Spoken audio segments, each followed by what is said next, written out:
pengertian politik pintu terbuka adalah pelaksanaan politik kolonial liberal di Indonesia, di mana golongan liberal Belanda berpendapat bahwa kegiatan ekonomi di Indonesia harus ditangani oleh pihak swasta, sementara pemerintah cukup berperan mengawasi saja sehingga banyak investor asing masuk Indonesia. Selanjutnya latar belakang.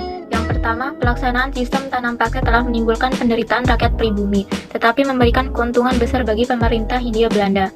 Yang kedua, berkembangnya paham liberalisme sebagai akibat dari revolusi Prancis dan revolusi industri, sehingga sistem tanam paksa tidak sesuai lagi untuk diteruskan. Yang ketiga, kemenangan partai liberal dalam parlemen Belanda yang mendesak pemerintah Belanda menerapkan sistem ekonomi liberal di negara jajahannya.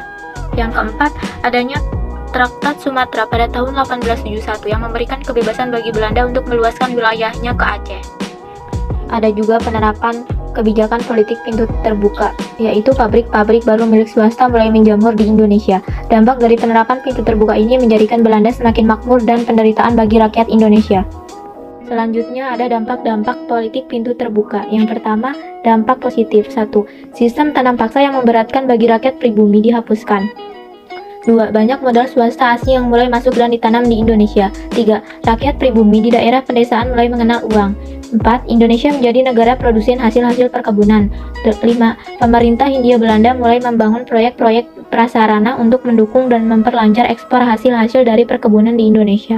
Kedua, dampak negatif. 1. Tingkat kesejahteraan penduduk menurun. 2. Terjadi krisis perkebunan pada tahun 1855 karena jatuhnya harga kopi dan gula. 3. Menurunnya konsumsi bahan makanan pokok, yaitu beras, sedangkan pertumbuhan penduduk di Pulau Jawa meningkat cukup pesat. 4. Usaha kerajinan rakyat di Indonesia mengalami penurunan dikarenakan kalah saing dengan banyaknya barang-barang dari pedagang Eropa. 5. Penggunaan kereta sebagai alat transportasi mengakibatkan alat angkut gerobak mengalami penurunan penghasilan. 6. Rakyat menderita karena sistem kerja rodi. 7. Terjadi perubahan sistem kepemilikan tanah dan tenaga kerja.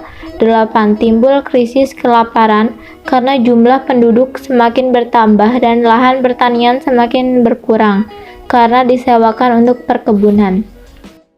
Selanjutnya, reaksi kebijakan pintu terbuka, yaitu kebijakan pintu terbuka sangat merugikan bangsa Indonesia karena banyak pihak luar negeri yang tertarik menginvestasikan usahanya di Indonesia karena letak geografis yang sangat strategis sehingga rakyat Indonesia kalah bersaing dengan pihak asing.